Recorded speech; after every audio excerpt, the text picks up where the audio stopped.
Hey everybody, iheartmovees here, and welcome back to Let's Play Wild Arms 2. Let's head off and take on another optional boss, this time over in the Wind Tiger's Den. I'll be going over my setup for the boss when we get there, but for right now, let's just fly on over there. Luckily, I know where this place actually is.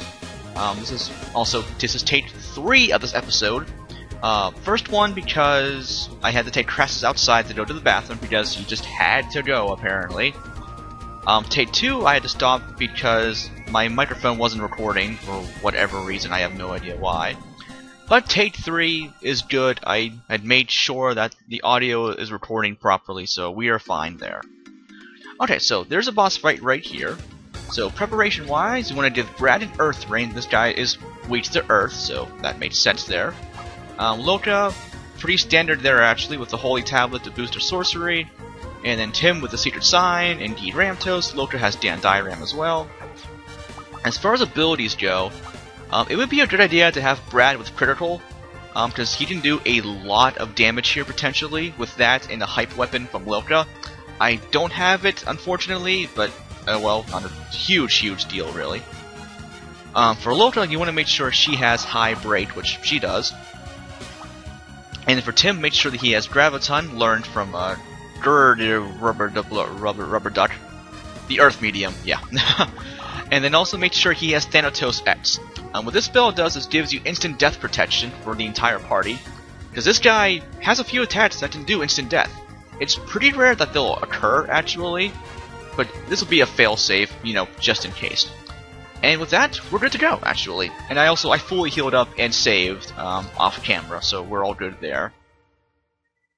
To take on optional boss, well, this would be our third one, I believe, actually, that I've actually done so far. Titanius, and Zavord, and then now this guy. Say hello to Zolinge, the limb-from-limb ripping monster. That sounds really brutal, actually. But what's funny, he's actually rather tame, in all honesty. So, HP-wise, 75,000 for the main part and 50,000 for the belly. So what we'll do is go for the belly first, Loka, mini-care on yourself, and Tim, definitely first turn, Thanatos X. Also, hope you like going after this guy, because he will outspeed you no matter what you do. It is what it is. The only way you'll really be able to outspeed him would be either with Loka or Cannon, maybe use Quick a couple of times, and also have Up Parameter kick in a little bit as well. Because this guy has a response stat of 900, so you're not gonna outspeed him. Sorry to say. Anyway, yeah, you saw there, Ripper Boomerang can unfortunately one-shot you at times. It's pretty rare. I just got really unlucky, so whatever. Not even a huge deal, because I'll just revive Brad right now anyway.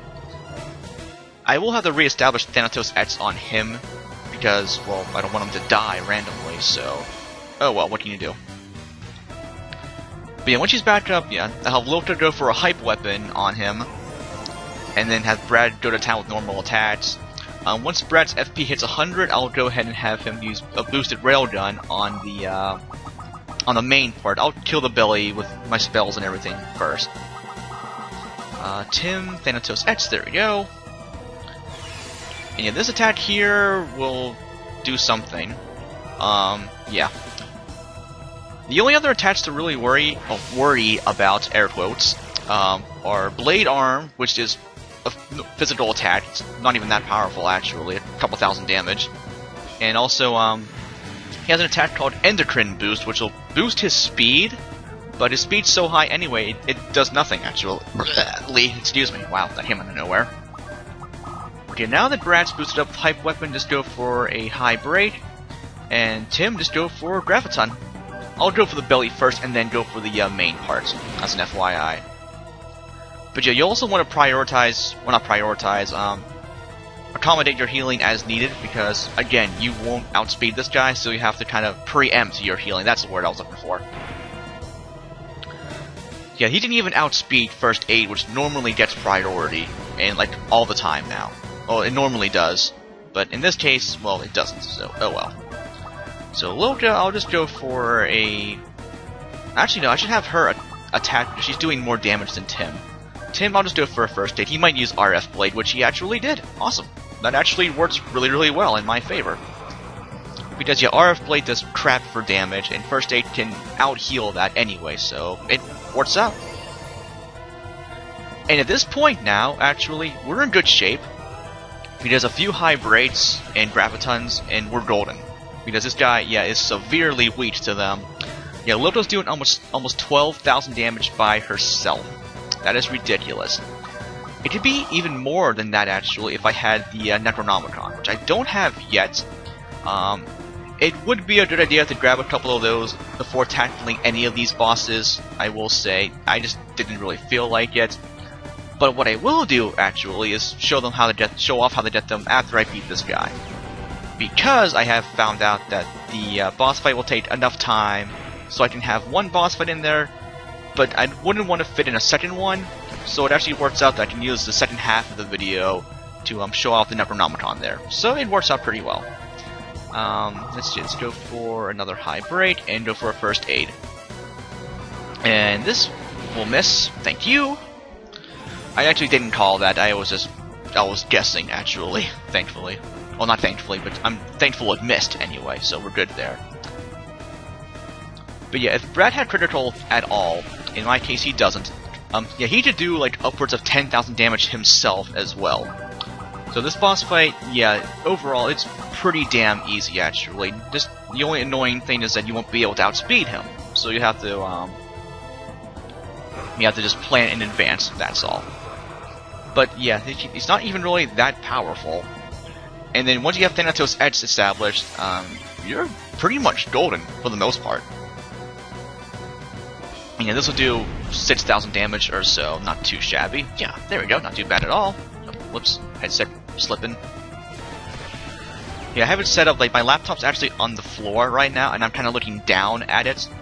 So yeah, it's kind of, the headset is slipping a little bit off my head, so oh well.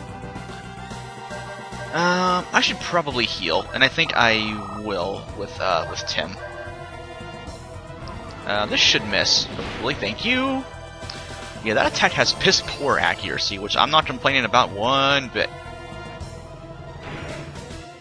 Oh, did I use Lucky Card?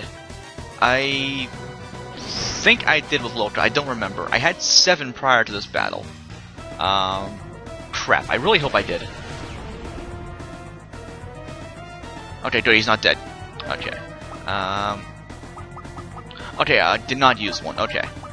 So, let's definitely use one of those right now. I'm glad I caught that, because this guy, well, like Zavord and the other optional bosses, gives a crap ton of experience points in Gela. Though for Gela, not that I really need it anymore, but it's there all the same. It's more so for the experience points. Okay, there we go, now we're good. Okay, so now we can go back on the offensive. I'll go for a first aid, just because. But yeah, this guy, we should actually have him taken down this round. Because yeah, let me think, Lota's doing around 12,000, Brad's doing like, what, 5,000, so yeah, roughly 17,000 damage around. Yeah, that's a lot of damage. It's not, you know, it's not quite 17,000, but you know, whatever, close enough, in my case. So this should kill him, actually. There we go! Yeah, really pretty easy overall, so we're good there. And with defeating him, we get 150,000 more experience points and 250,000 more Gela. And at this, I'm pretty sure it should be 3 levels for the entire party, and 2 for Ashley. And also, we get 1 more Ambrosia, and the Disc Dims, Tim's ultimate weapon, which I will promptly equip. Not that I really, well, I don't want to say I don't need it, but Tim never really attacks that often physically anyway. But hey, attack boost by, what is that, 98? Yeah, hell yeah, I'll take that. Let me go ahead and heal up here real quick with just some heal berries. There we go, pretty simple there. Okay, so we're good to go. And yeah, we're on level 50 across the board. Those are end game levels, actually. You really only need to be around level 40 or so for like the end game stuff, for at least for the main storyline. But for the optional bosses, yeah, you want to be like probably 50 or higher, actually. I'm only doing these at lower levels because, well, I know what I'm doing, so. And I also have strategy on my side, so, you know, it's all good. All good in the hood. But anyway, So the item right there on the mini map there, or the radar, that's the Viper Feint. I mentioned that last episode. It's the most powerful shoot item in the game. It'll deal 25,000 damage to whoever you use it on, but combined with another accessory that you have equipped, it can sometimes do 50,000 damage. And I'll want to bank on that for one of the optional super bosses. If you played this game before, then you know who they are. I forgot to do something. But yeah, if you play this game, then you know who they are. Okay, new enemies here, I believe, but they're not the ones I'm looking for, so I'm not going to worry about them. But what I do need to do is actually change my setup for Tim just a little bit here. Also, these guys here can use Booster, which will boost their stats by a good bit, but not a big deal, really. Which reminds me, these guys are called Agions, by the way. But yeah, with Booster, it's actually one of Emma's spells. They're kind of spells. I think they're actually called download abilities or something like that. She gets Great Booster, which will raise like all of your stats, I think, something like that. It's really good in Alter Code F. And also, Brad still has the Earth Ring equipped. Whoops, I'll have to change that here in a sec. Actually, I can even do it right now in battle. Might as well. We'll just put you back on the... Let's do a Reflex, actually. That's good enough for me. Oh, also, yeah, Chapapanga will take off you. I'll just give you Arisolado just because... And then we'll give Chapapanga to Tim because we want him to use High Combine on the Necronomicons. And let's kill this guy here real quick. But yeah, I could have done another boss fight today, but that would have been pushing 20 minutes or so, and I didn't want to go for that much length, really. So I'd rather just do the one boss fight, and then just get some Necronomicons. I would like to get 3 of them if I can. I'll get 1 on camera, and then grab the other 3, well, the other 2 later. I did math.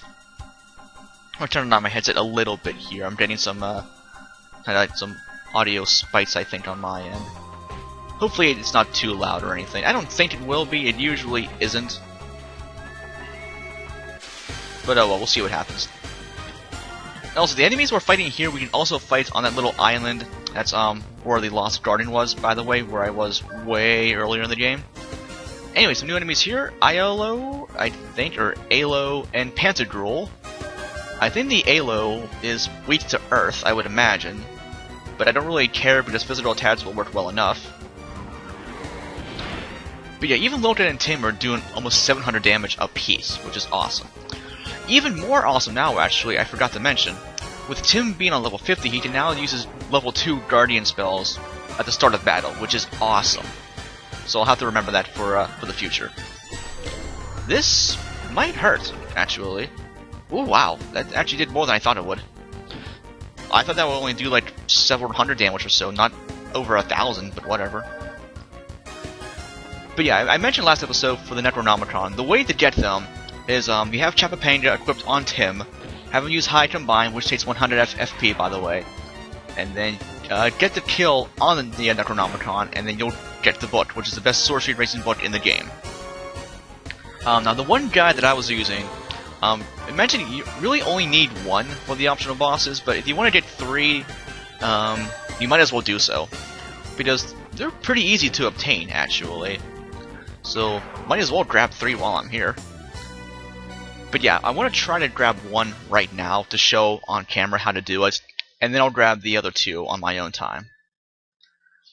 But yeah, I do also want to grab the Viper Feint while I'm here. We could grab it later, but I mean, it's right here anyway, and we're already here, so we might as well. Come on, Necronomicon? No, not today. Whistlover. Okay, these guys are also new. They look familiar. Oh, you know what? Yeah, Wild Arms 3. There's an optional boss you fight. His name is John D. He actually looks a lot like those guys. Although these guys came first technically, but if you've played Wild Arms 3 and know John D, and then see those guys, yeah, there's a similarity there. Maybe it's just me. That's actually a little quirk about me that I've definitely noticed more than once. I've noticed a lot of times that people will look similar to each other. I'll be like, hey, you kind of look like so-and-so, and I'll kind of randomly pick up on that a lot. I don't really know why. It's just something I've noticed over the years. Nah, I don't know. Whatever. Okay, we're already pushing 15 minutes. I would really like to get a Necronomicon on screen here. Also the Viper Fang. I want to grab that as well. And I am close to it, I think. I'm like right on top of it. Okay, it's right in there actually. No. Go back. It's in that little divot right there on the mountainside.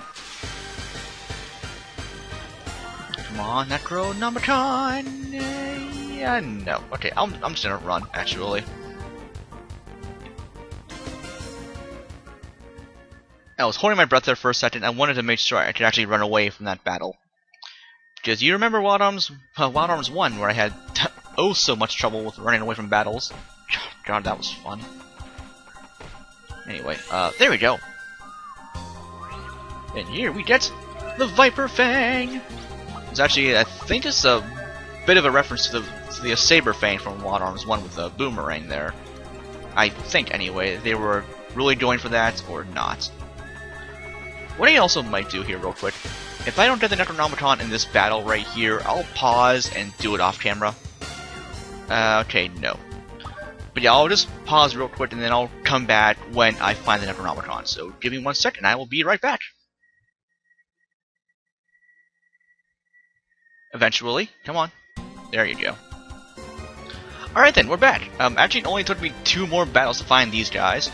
So the way you need to do to kill these guys, let's actually go ahead and kill the Wagenoid first. Because with Chapapanga and Lucky Shot there, that's the ability Chapapanga uses the summon spell. It'll target a random enemy. And the first time I did this, it actually hit the Wagenoid, which I didn't want it to do. So this way we can kill the Wagenoid and have only the Necronomicons left. So that'll work out well in our favor. But yeah, off camera, just fast forwarded, walking back and forth, and boom, got 2 of them right here. Oh yeah, that effect right there actually on Brad, that's from the Reflex that he has equipped, which will reflect some spells back to enemies. I'm not sure if it's like all spells or only a couple of them. I don't know for sure. Oh, real quick, Chapapanga, yes, okay. Wanted to make sure that he had that. I didn't want to waste my time with using High Combine and not having Chapapanga equipped. That would suck. And yeah, whenever I say Chapapanga, it reminds me of Topanga from Boy Meets World. I never really watched that show all that much though, back when it was like still on and airing back in the day. Just, I don't know. This wasn't my thing, I guess. Anyway, there's a killing blow on the first one here. Now, I want to go ahead and try to kill the other one here too with Chapapanga, because I should be able to grab 2 Necronomicons in that case then. So let's go ahead and mini carrots, and mini carrots, and mini carrots. Oh wait, hold on 1 second. I want to make sure I'm actually using these on Tim. No, mini carrot, Tim, and mini carrot, Tim. And yeah, I'll go for some more length today, why not? The Zolinge battle took a decent amount of time. And this will be something, again, I want to actually show on screen, so... And yeah, getting these are totally worth the effort, because yeah, they boost your sorcery and resistance by a ton, which are extremely useful for the optional bosses. If I didn't say so earlier, it would be a good idea to grab these, you know, before the optional bosses, but they're kind of not needed until some of the later ones, I will say. But I mean, you have access to get them even before the optional boss anyway, so you might as well. I just put it off because I just didn't really feel like it. That's pretty much it, so no lie. Anyway, 1 more High Combine here will knock out this guy. And actually, no, I'll just go and fast forward through that. Yeah, that's no big deal there. But anyway, if I did this properly, we get 2 Necronomicons! Bitch in! And then yeah, you guys want to see how great these things are. They are pretty damn great. Okay, so let's go ahead and take off the Holy Tablets. Yeah, Necronomicon. Yeah, it's a lot better than the Holy Tablet there. These are freaking awesome. I am so glad I got 2 of those right there. And actually, I might only grab these 2 because I may or may not use Marvel in the other bosses. I'm on the fence about her. I don't really know if I'll use her or not. But yeah, let's give Tim the Necronomicon, and then give you the Holy Tablet. There you go, not too bad. But yeah, with Tim, his sorcery is over 7 freaking hundred, and actually even more so. Give him Dan Diorama, 896 sorcery. That is redonkulous. I mean, look at that. 896. Bosses that are weak to magic, Tim is going to destroy them. And hopefully the next optional boss fight I'll be fighting, I'll be able to exploit their weakness. Next time on Let's Play Wild Arms 2. This has been iheartmovees signing off, guys. Have a great day, and thanks for watching. And yeah, I'll meet you guys back over at the town of Maria, and then we'll head on to the next optional boss fight. Peace!